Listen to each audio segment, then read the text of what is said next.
Struggle से कभी डरना नहीं दोस्तों, क्योंकि ये भी एक कहानी है जो सक्सेसफुल होने के बाद आपको बतानी है। मिथुन राशि एक ऐसी जाति है जो हमेशा स्ट्रगल से डरती नहीं है, बल्कि मिथुन राशि के जातक स्ट्रगल का डट कर सामना करते हैं। आइए जानते हैं 2025 मिथुन राशि वालों के लिए कैसा रहने वाला है और शुरुआत करते हैं सबसे इंटरेस्टिंग टॉपिक यानी कि आपकी लव लाइफ से। मिथुन राशि वालों, प्रेम प्रसंग के लिए साल 2025 आपको एवरेज से बेहतर परिणाम दे सकता है। इस वर्ष आपके पंचम भाव पर किसी भी नकारात्मक ग्रह का प्रभाव लंबे समय तक नहीं है। पंचम भाव का स्वामी शुक्र भी साल के ज्यादातर समय अनुकूल स्थिति में रहने वाले हैं। इस कारण से प्रेम संबंध में अनुकूलता बने रहने की अच्छी संभावनाएं हैं। बृहस्पति के गोचर का सपोर्ट भी मई महीने के मध्य के बाद प्रेम संबंध के मामलों में अच्छा खासा रहेगा। हालांकि साल की शुरुआत से मई महीने के मध्य तक बृहस्पति का गोचर प्रेम संबंध के मामले में कोई ज्यादा मदद नहीं कर रहा, लेकिन इसके बावजूद भी अपनी पवित्र दृष्टि डालकर बृहस्पति आपके प्रेम संबंधों में अनुकूलता देंगे। नए नए युवा हो रहे लोगों को प्रेमी ढूंढने में या प्रेमिका ढूंढने में बृहस्पति बहुत मदद करेंगे। यानी कि अगर आप अभी सिंगल हैं तो नई रिलेशनशिप शुरू करने में बृहस्पति देव आपकी बहुत मदद कर सकते हैं। देवगुरु बृहस्पति आपकी नई रिलेशनशिप बहुत आराम से शुरू करवा सकते हैं। बृहस्पति पवित्र प्रेम के समर्थक हैं, लिहाजा ऐसे लोग जो विवाह के उद्देश्य से प्रेम से जुड़ रहे हैं उनकी मनोकामना की पूर्ति भी संभव हो सकेगी। अगर आप अपनी लव लाइफ को और बेटर करना चाहते हैं या नई रिलेशनशिप शुरू करना चाहते हैं किसी पोटेंशियल पार्टनर क्रश के साथ, तो बृहस्पतिवार के दिन, थर्सडे के दिन एक वाइट कलर की कैंडल जला दीजिएगा सुबह के समय, जिससे बृहस्पति देव को सिग्नल मिले कि वह आपकी लव लाइफ को और बेटर कर दें।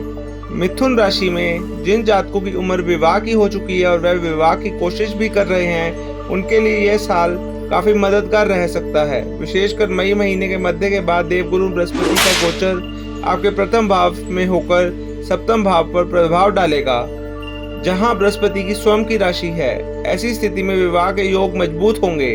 इस वर्ष जिनका विवाह होगा उनका जीवन साथी योग्य और बौद्धिक स्तर पर मजबूत होगा।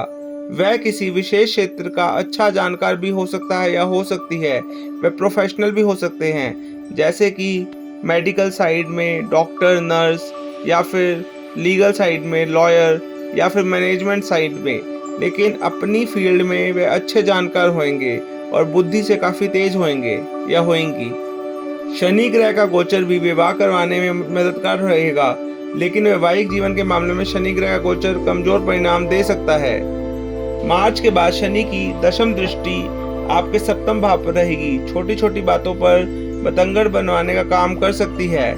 मिथुन राशि फल 2025 के अनुसार मई महीने के मध्य के बाद बृहस्पति का प्रभाव भी सप्तम भाव पर शुरू हो जाएगा, जो परेशानियों को दूर करने का काम करेगा।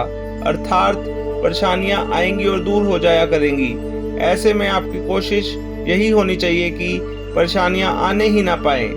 इस तरह से हम कह सकते हैं कि विवाह के मामले में ये साल आपके लिए काफी अनुकूल साबित हो सकता है और वही वैवाहिक जीवन के मामले में एवरेज से बेहतर परिणाम दे सकता है। जो जातक शादी का प्रयास कर रहे हैं उनकी शादी निश्चित तौर पर हो सकती है मिथुन राशि के जातकों के लिए। पारिवारिक मामले में भी साल 2025 आपको तुलनात्मक रूप से बेहतर परिणाम देता हुआ प्रतीत हो रहा है। पारिवारिक संबंधों का कारक ग्रह बृहस्पति साल की शुरुआत से मई महीने के मध्य तक कमजोर स्थिति में रहेगा। अतः इस बीच में पारिवारिक समस्या नए सिरे से उत्पन्न ना होने पाए, इस बात की कोशिश आपको करनी होगी। वहीं मई महीने के मध्य के बाद नए सिरे से कोई समस्या उत्पन्न नहीं होगी। ऐसे योग बन रहे हैं, साथ साथ पुरानी समस्याएं भी धीरे धीरे करके ठीक होने लग जाएंगी। आपके परिवार में जितनी पुरानी समस्याएं चल रही हैं आपके भाई बहनों और माता पिता के साथ, वह सब धीरे धीरे ठीक हो जाएंगी इस साल में, खासकर मई महीने के बाद। ग्रस्त संबंधी मामलों की बात की जाए तो इस मामले में साल मिले जुले परिणाम दे सकता है। एक और जहां इस साल मई महीने के बाद राहु केतु का प्रभाव चतुर्थ भाव से दूर हो रहा है, तो वहीं मार्च के बाद शनि का प्रभाव शुरू हो जाएगा। ऐसी स्थिति में गृहस्थ जीवन से संबंधित कुछ परेशानियां बीच बीच में देखने को मिल सकती हैं। हालांकि साल की शुरुआत से लेकर मई मध्य तक बृहस्पति बीच बीच में आपको कुछ सपोर्ट देता रहेगा, लेकिन इस सब के बावजूद भी ग्रस्त मामले में इस वर्ष किसी भी तरीके की लापरवाही उचित नहीं रहेगी। सारांश यह है कि पारिवारिक दृष्टिकोण से यह साल तुलनात्मक रूप से बेहतर है, लेकिन ग्रस्त मामले में मिले जुले परिणाम मिल सकते हैं आपको। व्यापार व्यवसाय से जुड़े मामलों में भी 2025 मिथुन राशि वालों को बेहतर परिणाम दे सकता है। साल की शुरुआत से लेकर मई महीने के मध्य तक अपने जन्म स्थान से दूर रहकर व्यापार व्यवसाय करने वाले लोग अथवा विदेश से संबंधित काम करने वाले लोग काफी अच्छे परिणाम प्राप्त कर सकेंगे। वहीं मई मध्य के बाद का समय सभी तरह के व्यापार व्यवसाय करने वाले लोगों को अच्छे परिणाम देता हुआ प्रतीत हो रहा है। अच्छी योजना बनाकर काम करने की स्थिति से सामान्य तौर पर आपको अच्छे परिणाम मिलते रहेंगे। बुध का गोचर भी साल के अधिकांश समय आपका फेवर करता हुआ प्रतीत हो रहा है। मार्च के बाद शनि का गोचर अपेक्षाकृत अधिक मेहनत लेने का संकेत कर रहा है, यानी कि इस साल मेहनत तुलनात्मक रूप से अधिक करनी पड़ सकती है, लेकिन मेहनत के परिणाम आपको मिलेंगे, बहुत अच्छी तरह से मिलेंगे। भले ही किसी काम में तुलनात्मक रूप से अधिक समय लगे, लेकिन काम के सफल होने की भी अच्छी संभावनाएं प्रतीत हो रही हैं। एक तरह से हम कह सकते हैं कि व्यापार व्यवसाय से जुड़े मामलों में साल 2025 सामान्य तौर पर अनुकूल परिणाम दे सकता है। अब बात करते हैं नौकरी पेशा लोगों की, नौकरी पेशा जातकों की, मिथुन राशि के। नौकरी के दृष्टिकोण से साल 2025 मिले जुले परिणाम दे सकता है। हालांकि साल की शुरुआत से लेकर मई मध्य तक बृहस्पति आपकी नौकरी के स्थान को देखेगा, नौकरी में किसी तरह की कोई समस्या नहीं आएगी। इसके बावजूद भी अपनी नौकरी और नौकरी से मिलने वाली उपलब्धियों को लेकर मन में कुछ असंतोष रह सकता है। वहीं मई मध्य के बाद आप अपनी जिम्मेदारियों को बेहतर ढंग से निभा सकेंगे, तुलनात्मक रूप से बेहतर परिणाम भी प्राप्त कर सकेंगे। नौकरी में परिवर्तन इत्यादि करने के लिए साल 2025 अनुकूल कहा जाएगा।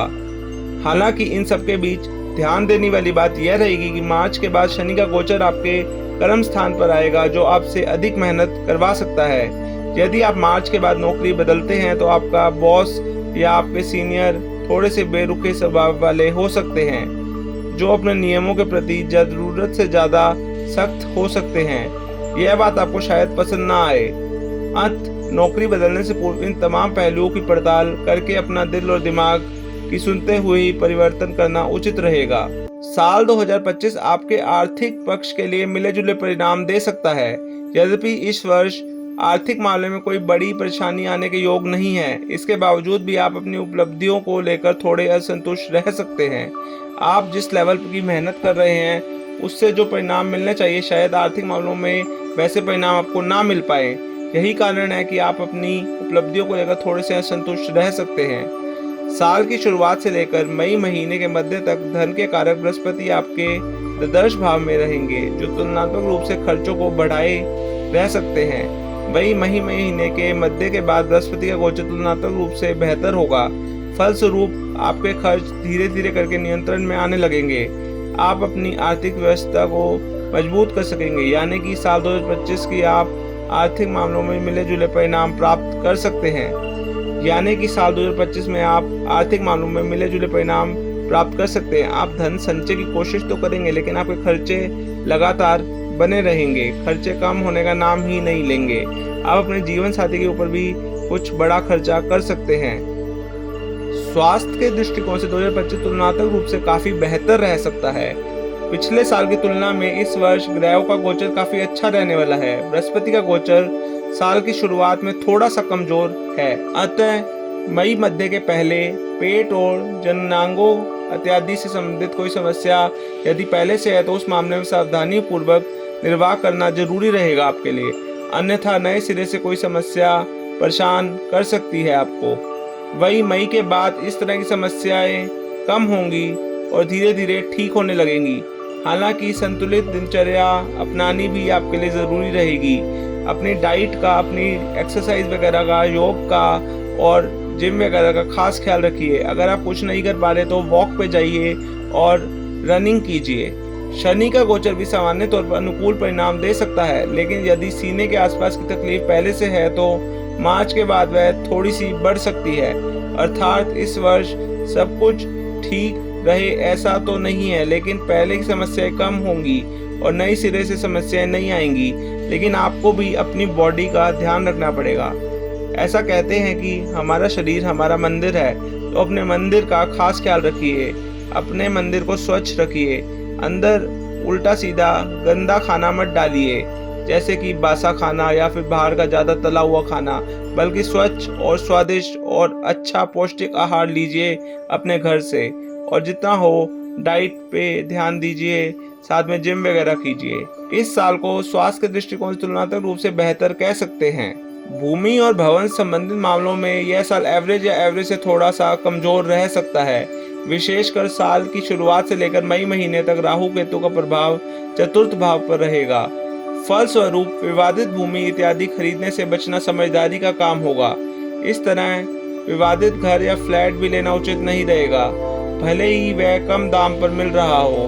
कम दाम के लालच में आकर पूंजी फंसाना उचित नहीं रहेगा। हालांकि मई के बाद भी शनि की दृष्टि चतुर्थ भाव पर रहेगी, लेकिन ईमानदारी वाले सौदे में शनि अच्छे परिणाम दिलाना चाहेंगे। वाहन सुख की बात की जाए तो इस मामले में यह साल मिले जुले परिणाम दे सकता है।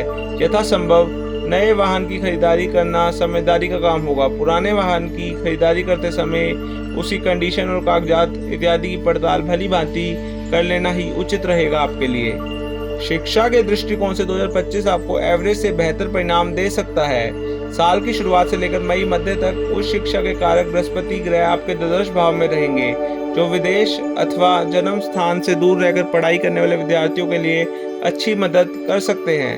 हालांकि अन्य विद्यार्थियों को तुलनात्मक रूप से अधिक मेहनत करने की आवश्यकता रहेगी।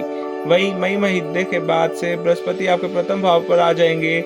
मिथुन राशि वालों के लिए गोचर शास्त्र का सामान्य नियम प्रथम भाव में बृहस्पति के गोचर को अच्छा नहीं मानता है, लेकिन बड़े बुजुर्गों शिक्षकों का आदर करने वाले विद्यार्थियों को बृहस्पति अच्छे परिणाम देते हैं। ऐसी स्थिति में यदि आप पूरा मनोयोग के साथ अपने विषय वस्तु पर ध्यान देंगे तो बृहस्पति आपकी बुद्धि को, आपके सीखने की क्षमता को और मजबूत करके आपको अच्छे परिणाम देना चाहेंगे। अर्थात कुछ सावधानियों को अपनाने की स्थिति में इस वर्ष आप शिक्षा के मामले में काफ़ी अच्छे परिणाम प्राप्त कर सकते हैं। आइए अब बात करते हैं उन आसान उपायों से जिनसे आपका यह वर्ष बिल्कुल आसान बन जाएगा, आपकी ज़िंदगी की राह आसान हो जाएगी। शरीर के ऊपरी हिस्से में चांदी धारण करें, हो सके तो चांदी का कड़ा धारण करें। नियमित रूप से मंदिर जाया करें और वहां पर शिव चालीसा व हनुमान चालीसा का पाठ किया करें। साधु संत और गुरुजनों की सेवा करें, साथ ही साथ पीपल के पेड़ पर भी जल चढ़ाएं। इन आसान उपायों से आपकी जिंदगी की राह आसान हो जाएगी, आपकी राशि दोष मुक्त हो जाएगी। और हो सके तो सूर्य देवता पर भी जल अर्पित किया कीजिए सुबह के समय।